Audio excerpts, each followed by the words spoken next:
everybody, and welcome back to another episode of From BA to Broadway. You know who it is. It's me. It's Mr. Brennan Stefanik, and I'm bringing you your general programming reminders. Folks, every Monday we are here with the main episode. Every Friday we are bringing you our mini-series In the Spotlight.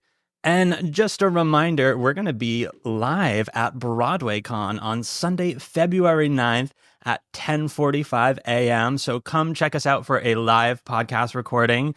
Guest announcements will be coming very soon. I'm just finalizing everything with the programming committee, so I will get that out as soon as possible. I think y'all are going to be wicked excited. So if you're going to be around, come check us out. We would love to meet you, and it's an absolute blast. So come through. But that's enough about that. Nobody cares about that. That's not why we're here today. Folks, I am joined by a very special guest. You may know him from Broadway. You may know him from television. It is the one and only Mr. Darryl Rivera, DDR. What is going on? How's it going? It's snowing right now. It is snowing right now. And it's so beautiful outside. It is. You know what? It's so cozy. It's one of those nice ones where I'll let it happen and I won't complain about it, you know? Good. Yeah. You don't have to trudge, 60 blocks. In the absolute slush and sleet and grossness. That's right. We love it. You said wicked excited about these guests. Is that a hint that you're dropping there, Brennan? No, I'm just from Massachusetts. Okay, that's fine. Yes, it's been very topical lately where that's just my normal vocab. I love it. Thank you. Yeah, that is good call though. Good call. That would have been really good. I'm playing word clues for your listeners. I appreciate it. And they probably appreciate it too. No kidding. DDR. Yes. Who are you and what the heck do you do? Well, my name is Darryl Rivera. I'm a professional actor, which my immigrant parents probably never would have imagined me saying, but that's what I do. Currently, I play Iago in Aladdin on Broadway.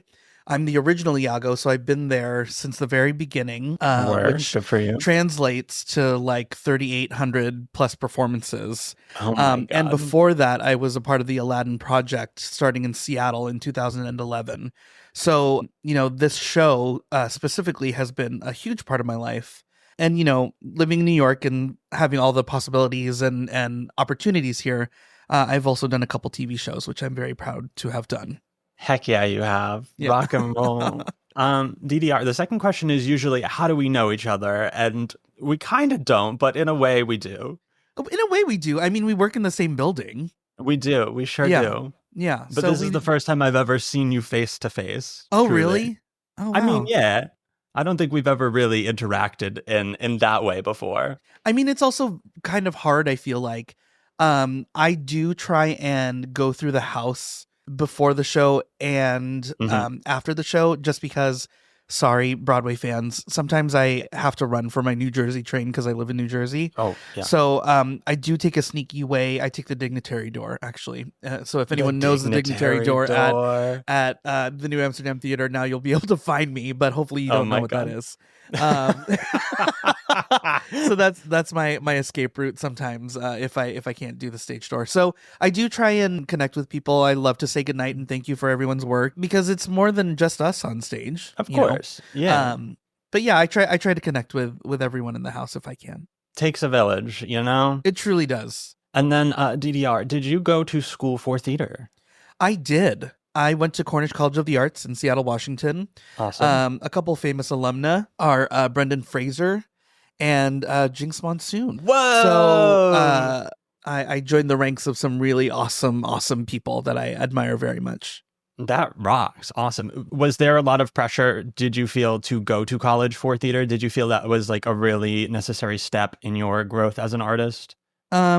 Yes. For myself, again, my parents immigrated to the States in the 70s. Mm-hmm. If we have any Here Lies Love fans out there, they immigrated during martial law. So when the Marxists were really kind of swinging the hammer around. Mm-hmm. And, my entire family, my mother, my father, my sister, a lot of my cousins and aunts and uncles all work at the University of Washington. Okay. So the expectation was when I was in high school that I would go to the University of Washington. And I said, I actually think I'm really good at this theater thing. And I feel like I should go to a conservatory program. And I was not the best student, I will admit, in high school. But when I went to college, I did the best academically I'd ever done in my entire academic career. So I found that I think I made the right choice in choosing a conservatory program for acting. Heard. When did the theater bug, the acting bug, get to you? It came pretty late in life, I think, if we're speaking like, It just happened last week. I'm really Right, enjoying exactly. it, I gotta say. It was kind of a whim. I just was like, oh my gosh, what's Aladdin? LOL. No, if we're speaking like, the Chinese Olympic team, I was like super late. So I started playing the piano and singing when I was 5. Oh wow. And then I became a hip hop dancer when I was about 13. And then my freshman year of high school, I was like, what's a musical? And so I auditioned for the spring musical, and it was What Anything was it? Goes. Oh, it's Anything great. Goes. Great. And I didn't know how to tap dance or anything, but I like sang a song and I did a monologue, and they were like, great, thank you. And I was like, oh, is that it? And so they're like, you can wait for the cast list. And I ended up being a sailor in Anything Goes. And I didn't tap dance, but I did have like hip hop dance skills, which kind of translated to like isolating my feet. So I ended up tap dancing in the front line with all like the kids, Wow. who took tap dance since they were like 3. And that was my intro to theater. It was Anything Goes. Amazing. Yeah. That rocks. Okay, so we're going to school, we're graduating. Yeah. Are we moving to the city afterwards? What did that look like for you? What was your trajectory in that manner? I had never been to New York before. There was no real interest for me to leave Seattle. Mhm. What's really great about the teachers at Cornish College of the Arts is they're also working professionals, Mhm. and they're so interconnected to the community itself that I got an internship right out of college to be Verges in Much Ado About Nothing, and I hadn't stopped working from there. Like I made a connection with the Amazing. artistic associate for the Seattle Children's Theater, who happened to be directing that production, Much Ado About Nothing. I started writing music for Seattle Shakespeare Theater Company, where that production was. So all these little intricate little moments, Mhm. I was able to sustain myself pretty much right out of college in Seattle as a working professional. Do you Yeah. feel as though the theater scene is still pretty vibrant there, to your knowledge? I'm gonna say no with my voice, but I'm gonna shake my head yes with my head, because I don't want people to find out about Seattle, because it's such a Oh, gem yes, of of a course. theater city. I mean, Great. people know, obviously, the Yeah. Fifth Avenue Theater. That's where Shrek started, Hairspray, Mhm. Catch Me If You Can. I'm naming everything that's not on Broadway right now. Of course. But they really believe in the talent pool in Mhm. Seattle, right? You're able to, if you're part of, I say the top 20% of actors in Seattle, you're able to sustain yourself literally 50 weeks out of the year as an actor, That doing is no incredible. side gigs at all. So the scene is so vibrant, and they believe in paying their actors, which I'm so happy about. One thing I wish that was better in Seattle, it might be better now. I've been gone for quite some time, Mhm. but that relationship between non-equity houses and equity houses, Gotcha. much like Chicago, they have that all figured out. I would love for Seattle to kind of look like that. For sure. That's awesome. But we can gatekeep the Seattle treasure trove. Please I'll don't tell anybody. cut it all out in post. Oh, good. Okay. Don, do you feel like you subscribe kind of to the world of like type in terms of typecasting in theater and whatnot? Is that something that you have found yourself entrenched in, and did you use that at all to your advantage, that kind of thing? I feel like it's a big point of contention right now, but I'm kind of in the mindset of like, yes, you can kind of forge your type, but also you can kind of weaponize it and get your foot in the door kind of thing. Yes. I believe in both sides.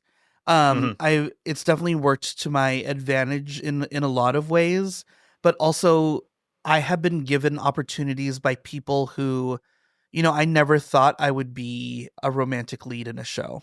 Yeah. I never thought that I would be, the star of a show, Mhm. right? Being kind of a minority. You can't see me, people, but I am Filipino. And I am on the rounder side, and I've always kind of been that way. Mhm. And looking the way I do, being the ethnicity that I was, it never really occurred to me that I could do those things. Yeah. But there were quite a few people in Seattle who thought outside the box and gave me those opportunities. Mm-hmm. So I've been able to see such a spectrum of my career being, a sidekick, a romantic lead, Joshua Prim and Lyle Crocodile, who, if you remember those books, he was a little blonde-haired kid in those Mm-hmm. books. And when I would step on stage, the kids never questioned that I wasn't him. So Mm-hmm. there are advantages to being kind of character-y, I think, also. For sure. Because especially in my role in Aladdin, it's very physical. Oh, yeah. I'm up and down and, like bouncing off buildings. And when people look at me as an actor, I feel like they don't realize the athleticism. I can't even say it. The athleticism that it takes. And they don't expect that athleticism out of me. And I give it to them and they're like, well, wait a minute. Mm-hmm. So, yeah, I think it works to my advantage. And I haven't really seen a disadvantage yet. I'll have to say. For sure.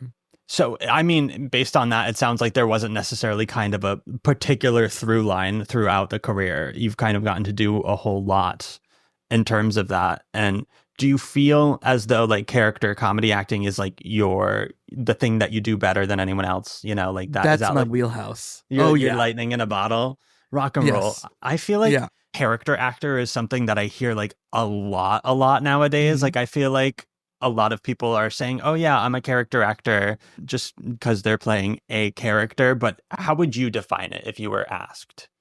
If I was asked to define a character actor, I would say look to the left of a romantic lead. That's what I would say. I would say that it's almost the opposite of who you would think to, an Aaron Tveit. Yeah. Because, I'm the Filipino Aaron Tveit of physical comedy. Yeah, that's what I would say. They're always saying that about you. Yeah, listen, I read the trades.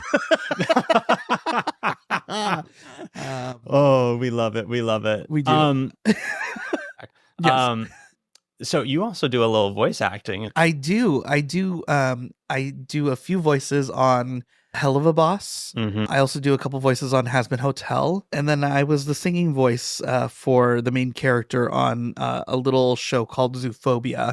And now these are all from the same animation company, Spindle Horse Cartoons, which for you YouTubers out there, that's Vivzy Pop, the Vivzy Universe, who is a dear friend, an awesome collaborator, and a huge Broadway fan. And that's actually how we met. Whoa. Yeah. That's amazing. Yeah. How did it even come to be? And like, was voice acting something that you really wanted to do? Is that was something that was on the radar, or did it come out of nowhere? I mean, I think every kid's dream who thinks that they're funny is to be on a cartoon. And so, yeah, I mean, it wasn't like my end all be all, that it wasn't my ultimate goal, but it was definitely something that, I think I thought I had a talent for, especially, if you hear my voice in Aladdin, you're like, oh my gosh, like, how does he do that?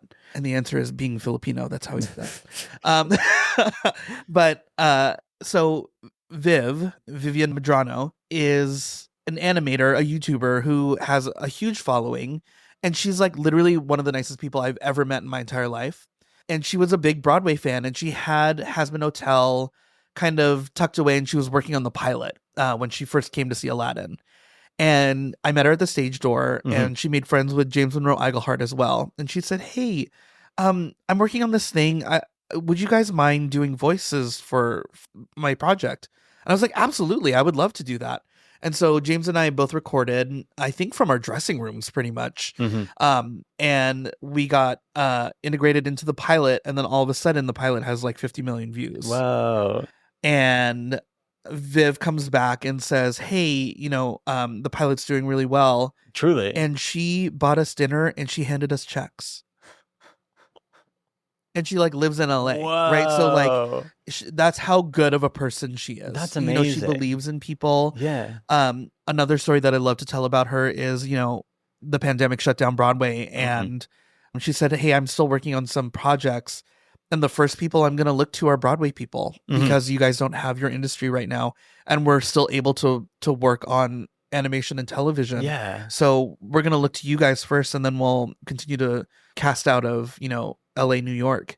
Wow. But when she told me that, like, it really made me truly understand how not only how great of an artist Viv was, but how an advocate of talent and people and love that she is. So Yeah. huge shout out to all the Hell of a Boss Has Been Hotel fans and the team that creates it. That's awesome. That's really nice to hear. I feel like there can sometimes be like a little bit of a separation between film, TV, and theater in this weird kind of unnecessary way. But we're really all out here doing the same thing, and it's nice. It's nice when theater can get its due like that, you know? Absolutely, absolutely. And I'm starting to see that there's a little more homogenization. Yes. And I'm hoping that it continues that way because, like you said, we're all out here doing the same thing. Exactly. And I think we're starting to see that a lot with, I guess, a lot of the projects that film out of New York for sure. Oh, yeah. But like, I think in general, it's starting to really hit the mainstream. And like, can I say this? I think I can say this. I work on the Gilded Age. And that's Wait, just... can I work on the Gilded Age? Listen, get in there. I don't know. I work on the Gilded Age, and we just finished season 3, or at least I just finished season 3. But that is like, it's Broadway City over there. Like, it's Broadway person. Oh, yeah. And even like the co-stars that are coming in, like Telsey's casting it, and it's just all people that I like recognize and know. And like half the people I'm like, have I met you before? Why do I know you? And I'm like, oh, yeah, okay. No, I met you at the birthday party of so-and-so and whatnot. And it's like, right. It's really wild to see those kinds of worlds bleed together. Cause like, I feel like I'm still just like stepping foot into the New York theater scene. And all of a sudden, all of the worlds are colliding. And it's this really beautiful partnership where art kind of just seems just around me at all points in time, which is just awesome, you know? Yeah. That's incredible. It's incredible. I mean, back in the day, like people like Chita Rivera, Ben Vereen, like there was always a huge crossover. Yeah. And now, again, I do hope that the acting world, the world of entertainment just becomes one big cozy place. Oh, love it. I really hope so. I think we're working. That's the dream. We're working on it, I think, for sure. Yeah. Yeah. I mean, you were on Only Murders. Yes, I was. And that was a very theater heavy season 3. Well, season 3? Yeah. Season 4? Season 3. Yes. That's what I thought. Yeah. Yeah. That was also one of those things where I was like, oh, wait, no. Okay, wait, we're talking about Broadway. We're on Broadway. We have Broadway people in the house. Like, that's so cool. It was truly like one of the best experiences of my career thus far. That's awesome. The set is so welcoming. We laughed every single day. And the magic that comes out of that sound studio, I mean, like, I don't think I'm talking out of turn, but like they've recreated the Arconia in a soundstage. And I, as an avid TV watcher, and Only Murders in the Building being my second TV gig, I had no idea that was even possible. Yeah. Right, that you could walk from one end of the apartment building literally to the other end of the apartment building and everything being intact. So, the magic of television and working with people like Meryl and Paul Rudd and Steve Martin and Martin Short and Selena, literally everyone, Linda Eamon, oh my God. We just had the best time. And like, I still talk to Michael Cyril Creighton. I still talk to Allison Gwynn and Jason Veazey. And, I would like to think they're friends for life. For sure.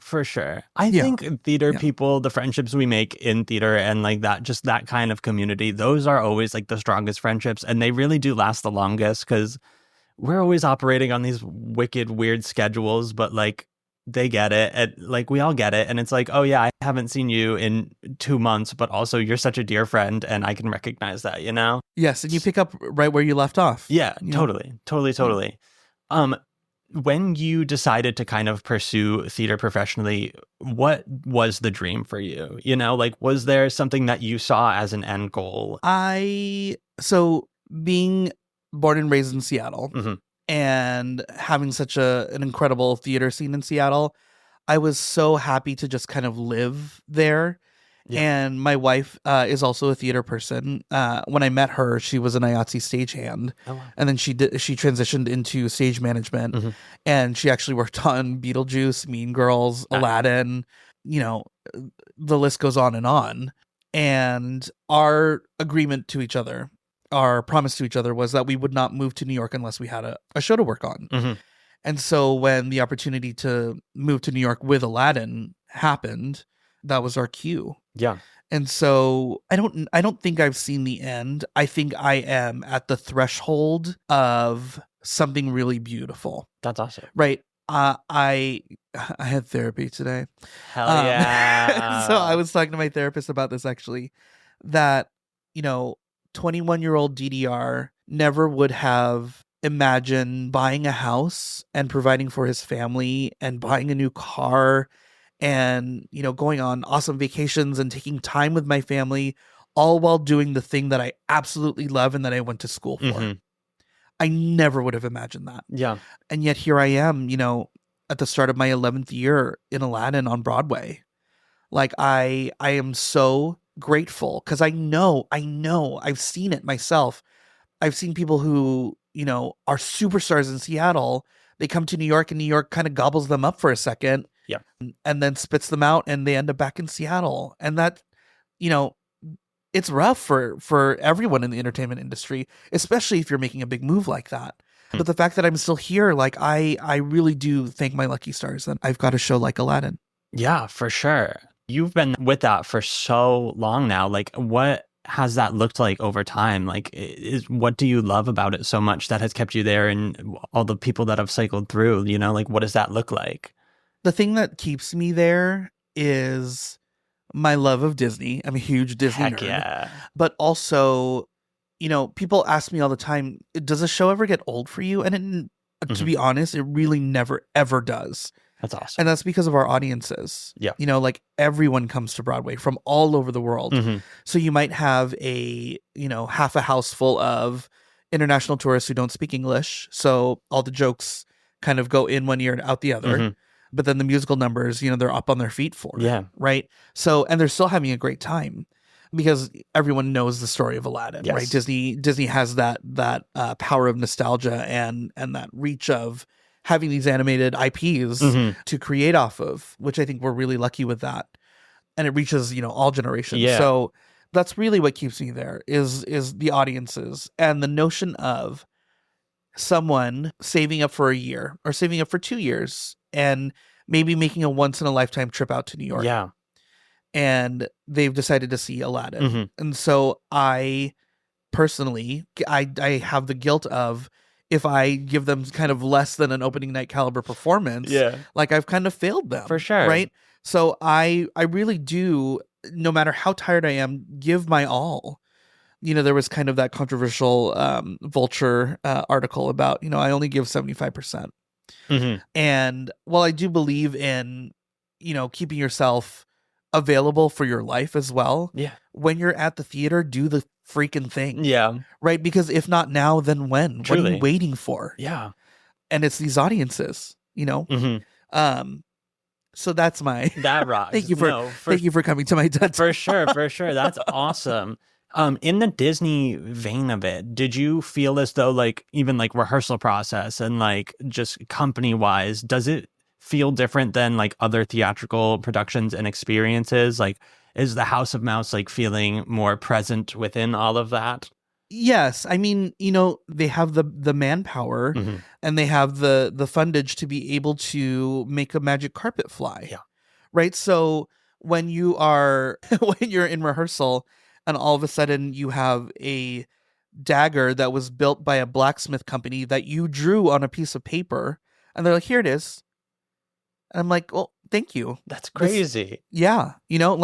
So the resources and the people, I think that they put together, Disney, I think, is really, really incredible at putting a group of people together who can do it. Gotcha. Who can do exactly what they would love and who have the passion for it. For sure. Right. And I'm not saying that like that doesn't ever happen outside of, but for my experience at Aladdin, we became so tight knit pretty quickly that the style of the show and kind of the cadence of our working habits really solidified within the first couple of days. Also, a lot of the principals did come from Seattle, from the Seattle production.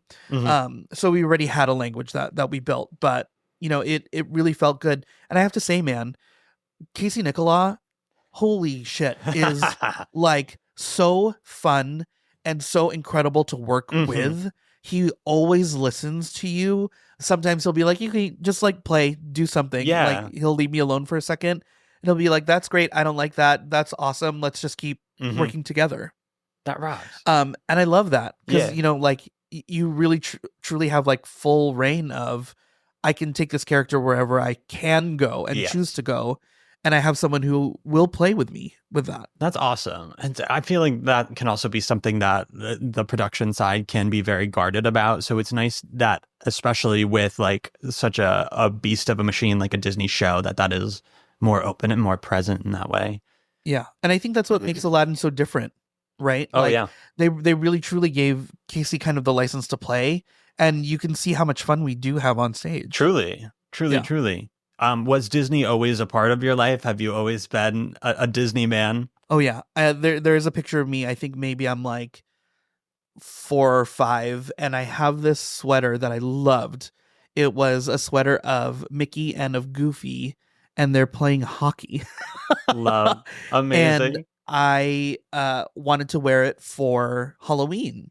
But I could not decide if I wanted to be Mickey or Goofy. So my parents bought me a Goofy nose with the teeth, and I wore my Mickey ears and that sweater. Wow. And so, we went to Disneyland all the time. I proposed to my wife at Disneyland. We're annual pass holders. We go to the park 3-4 times a year. Are you a land over world person? That one is it's really tough. Disneyland will always be my home park because of course. The incredible memory that I have of proposing to my wife in the pouring rain in front of the castle. But as a family, Disney World, because it's closer, is definitely a place that holds a very special place in my heart. But I will say, when I went to LA to do One Killer Question, which is the Only Murders after show, and for the SAG Awards, I set aside days to go to Disneyland. Of course. While I was there. Because, you have to. If you're there, you have to do it, of course. Absolutely. 100%. Yeah. Was there a Disney musical that had kind of imprinted on you in your younger years that kind of also contributed to the theater bug, do you think?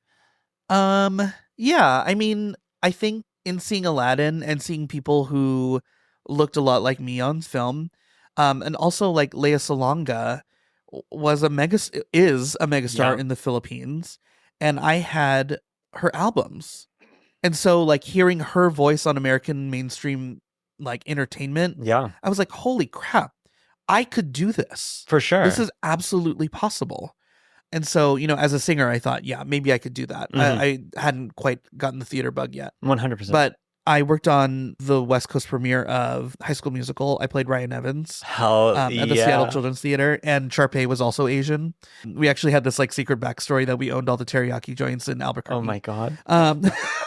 But that's incredible. I know, and like I have to say, really kudos to Seattle Children's Theater because they thought outside the box, right? They didn't want to do a cookie cutter like complete imprint of High School Musical on stage. They wanted to make it a little more diverse, a little different. And Disney came out and saw the production, so that was something that really solidified because that was in 2008. That made me go, yeah, I'm absolutely in the right place, and this is the right time to do this. That rocks. Wow. Is there footage of that performance? Asking for a friend. Because, it's 2008. There's probably like an archive performance, but, that was before they were making sizzle reels for theaters. But of course. I wish I had some videos. I definitely have some photos. And I definitely bought a lot of my clothes that a lot of my costumes that my God. on the show. Amazing. They were beautiful and they were made for me. Of course. Wow, that's amazing. I just made my roommate watch High School Musical, the series for the first time all the way through. If you haven't seen it. I haven't seen it yet. I need to watch it. At least season 1. Give yourself the opportunity of seeing season 1.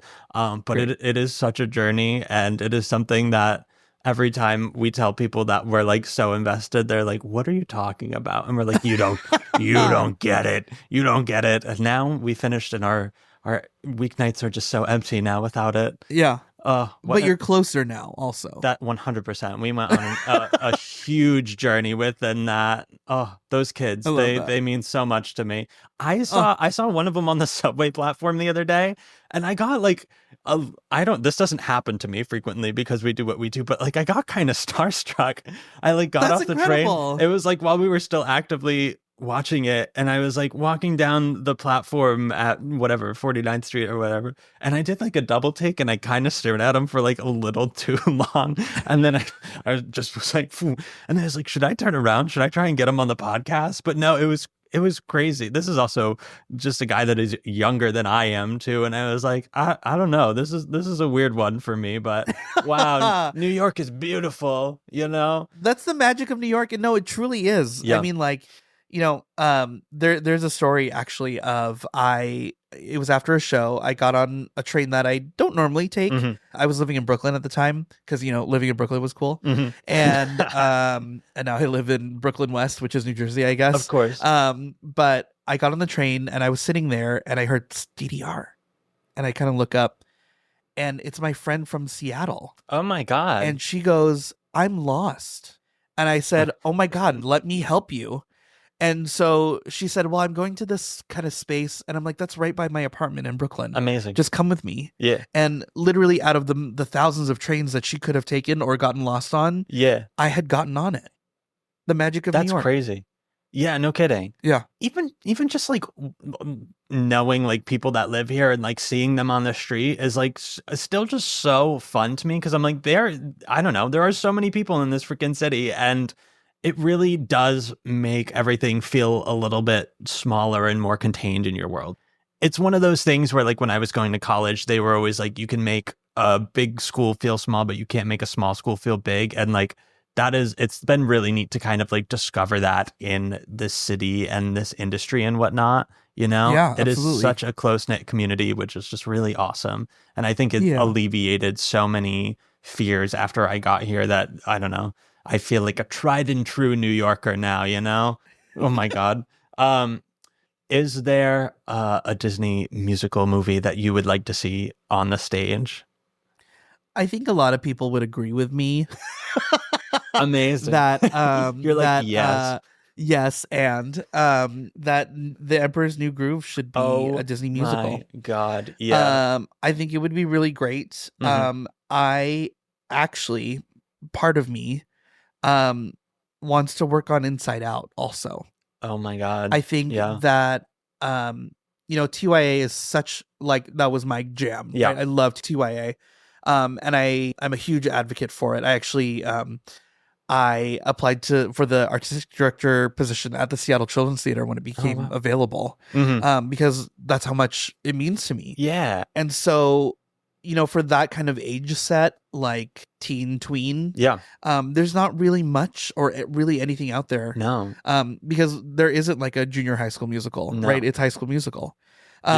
So I think something like Inside Out would be really beautiful and bring a lot of value for sure. families. Yeah. Yeah. I mean, that franchise in general is just so important right now too. And I'm like, it's so interesting that is coming out now and kids are getting to experience that. And I'm like, I wonder what that will do for like the brain formation of these kids and like being able to recognize these things.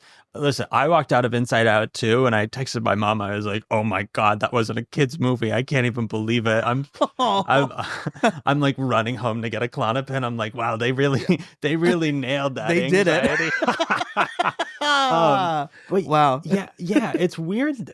TYA doesn't feel like it has as much of a space as it should, especially in New York and the city and like Broadway, like I feel like with all the people coming to see, like there are family friendly shows for sure, but absolutely. Like true TYA is like, so it feels like such a rarity here, like the thing that really pops into my mind right off the bat is like Percy Jackson, which was still like so many years ago now, like reaching the Broadway mainstream, but like even that felt like it was just kind of like a gem out of the middle of nowhere. Yeah. And for what? Yeah. I feel like there's a kind of a preconceived notion when you say the word children's theater. Yes. That people automatically, think like overacting and just like cheesy music and totally kind of fluff. But Seattle Children's Theater is the second largest children's theater in the country, and the level of work we did there, I would put on par with working at the Intiman or the Seattle Rep or the Yeah. Guthrie or the Shakespeare Theater Company. We were trying to really change the artistic landscape of what children should be exposed to. Yeah. Right? Kind of giving them license to tell us what they like and what they don't, and just making it a little more complex than, like what Inside Out tries to do with what, if you've seen Spellbound, what Spellbound tries to do on Netflix. It's really interesting because I think kids have a really strong base, right? They're able to withstand. I mean, if you were an adult, wow, where is this going? Literally, I can't wait to be an adult. If you were an adult and you were trying to grow your teeth, you would literally pass out from the pain. Yeah. And so like babies, they can stand so much. And I did a baby piece when I was working in TYA. It was for literally like 6 months and to 2 years. Incredible. And these kids would sit there for 90 minutes and follow the story. Yeah. Like the power of theater and like what kids can do. So again, I'm a huge advocate of TYA, and I think that maybe we can change that. Maybe that's our mission here to bring TYA to New York. For sure. I think it's definitely something that should start happening soon, and I mean, at the end of the day, what we do for a job is like in its essence, like childhood to us, like we are playing pretend, all of this stuff. And like, that is something where I'm like, yeah, obviously that's going to resonate so easily with kids. And also I'm also one where I'm like, I want as many young people to see acting as a possibility for a career and that kind of stuff as possible, because like there was a lot of children theater like where I grew up, and like I would see shows and whatnot, but I'd never really conceptualized like yes, this is theater, this is acting, this is something that people are getting paid to do, I'm like, for young people to get to kind of experience that for the first time, I feel like would just be so pivotal and important, I did a show last year kind of near where I am from. And so it was the first time one of my young nephews got to see me perform, because like up until then, I'm like, oh yeah, I am an actor. And they're like, what is that? And I'm like, great point. Good. Yeah. Good answer. Yes. I'm understood. like, yeah, I play pretend for a living. And they're like, yeah, okay, cool, uncle. I'm like, yes. But this was the first time he finally got to like see that happen. And it was like The Little Mermaid too. So it was something that was recognizable to him. And that was like, that was one of the coolest like actor moments, uncle moments that I've ever had in my life, was being able to be like, yes, I'm like proving to myself that I can do the thing, but like I'm also showing that this is so viable to these young people in my life, because they're still growing up in the same area that I did, they're not as exposed to this kind of stuff. So I just love the idea that we can spread that nurturing of creativity, because I think absolutely, I mean, we all find ourselves in the theater world because we're some kind of misfit in some way, shape, or form. And like, I think it's important that all the young misfits out there like know that there is a space for them. Absolutely. And you're feeding the most like basic, most vital thing that the human soul craves, and that's a story. Yeah. Right? That's what the cavemen did. They sat around a fire and told stories to each other. And now, on Broadway, it's just a multi-billion-dollar industry that does it a little more fancy. But at its essence, we're all just storytellers. And there's so many stories to tell, Whoa, so many. We're never gonna run out. That's right. Yeah. Absolutely. I'm curious, with the world about to become what it is and the kind of shift in the air, do you see, is there any specific things that you see theater being able to nurture or change or kind of just ease our way along in the next couple of years or so? Yeah. I think, people kind of say that theater is an elitist sport, right? Like that the wealthy can afford it, and we're starting to price out people, especially Broadway. But I feel like people will always invest in themselves, right? And I do equate going to theater as a form of self-care. Oh, yeah. And you can see definitely at Aladdin, at the Disney shows, that families invest in themselves. There will always be children. That's kind of the brilliance of Disney, that like the stories that they've catered to families, there will always be families. And so I feel like we'll always have an audience. 100%. I do feel like we as theater artists in the next couple of years here have an important role to play as people who can take people out of reality for a second. Yeah. To remember that there is fun and joy and that sadness is okay, and that it could be better, it could be worse. We all have our own stories to tell. And so to be able to widen the lens, even just widen the lens of, you know, you have your phone in front of you and you're doom scrolling and you look up at the stage and, you know, you get to see something that's not your life for a second, is a great reminder of there's so much more than, you know, the 3-inch by 6-inch square in front of you. For sure. It's not a square, it's a rectangle. But I need that reminder. I do. We all do. We absolutely all do. You know, when things happen in the world, in the real world, that, you know, whether it be social justice or, you know, something terrible happens or an accident or a disaster, playing a Disney villain, sometimes it becomes harder to get a laugh. Yeah. Right. And like, it is a reminder of like, oh yeah, we do still live in this world.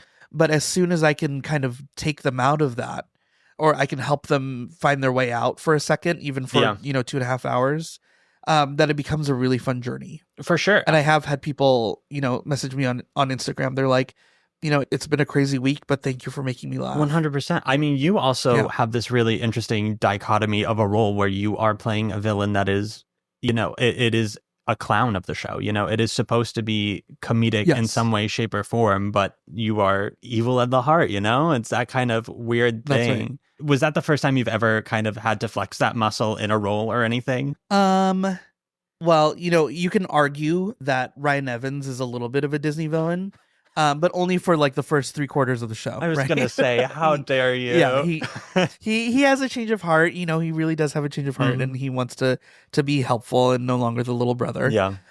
So I grew up with an older sister. So I like to say that I've been training to be a Disney villain my entire life. I see. But yeah, this is the first time that I've played a villain. Heard. And I love it. Oh, yeah. Because I can literally get away with murder. There are things that I was like, let me just try this. It'll probably get cut. And it stays. Yeah. You know what I mean? For sure. And, you know, working with Jonathan Freeman, who's the voice of Jafar, who is the original Jafar in Aladdin on Broadway. He says, you know, the villains have the best clothes, the nicer parties, the better food, the bigger personalities. And he's absolutely right. We have all of the fun.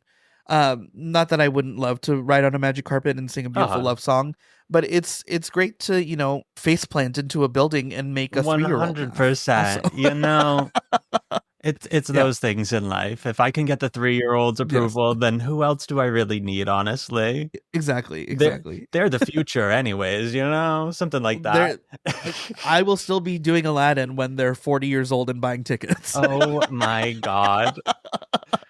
Lord willing. Jeez. Yeah, that's right. Absolutely.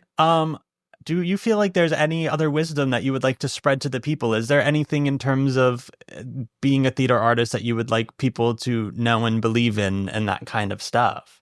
Wow, that is a big question. Any advice to the young DDRs in the world, you know? Yeah, absolutely. I say don't wait for the world to show you that you're different. I love that. Right? Yeah. Live in your individuality. There's only one you. Don't let them pigeonhole you into what they think you should be. No. Show them what you should be. Exactly. You know, especially right now, like authenticity in who you are and what you bring to the table is so important because like huge. Right now, this market is kind of really oversaturated with all of the union rules changing and all that stuff. So like showing what you bring to the table in terms of who you are as a person is so important in terms of, I don't know, finding yourself as an artist and like building an authentic career around yourself. So like right out of the gate, you just got to be you because that is enough. And I don't think people know that. And I think a lot of people get scared that who they are is not something that kind of fits in the Broadway machine or the theater machine.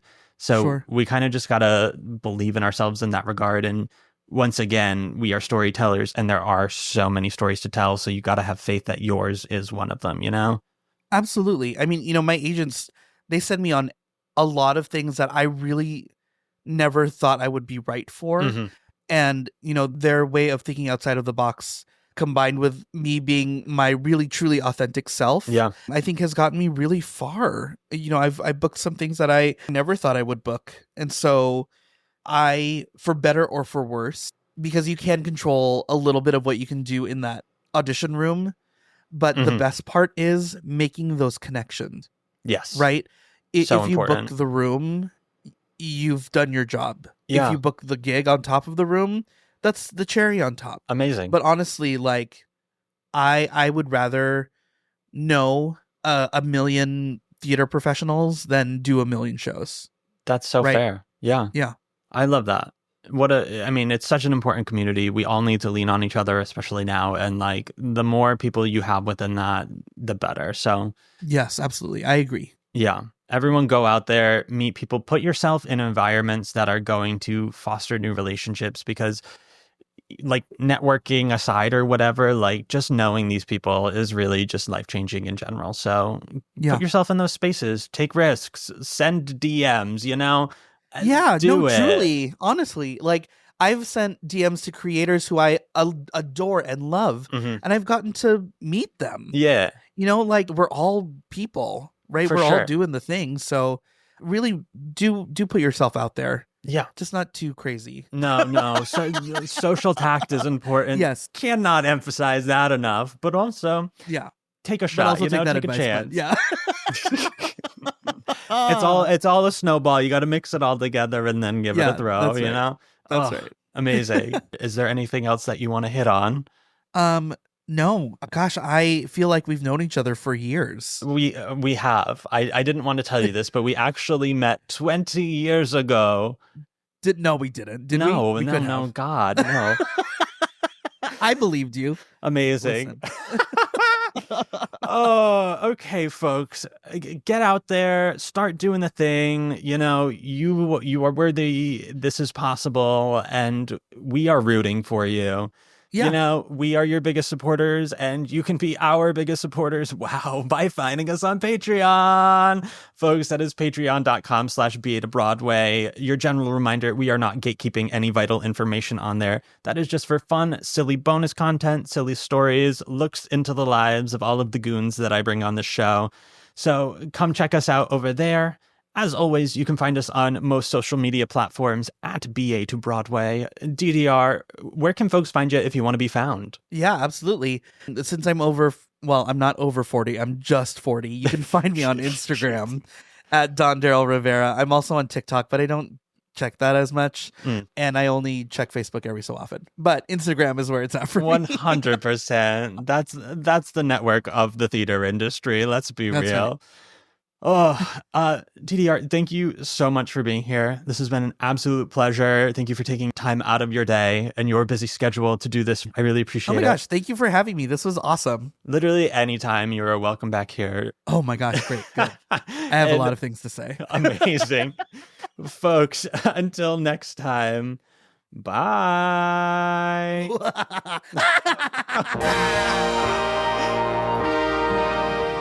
From BA to Broadway is created, produced, and edited by Brennan Stefanik, music by Dylan Kaufman, and cover art by Jordan Vongsithi.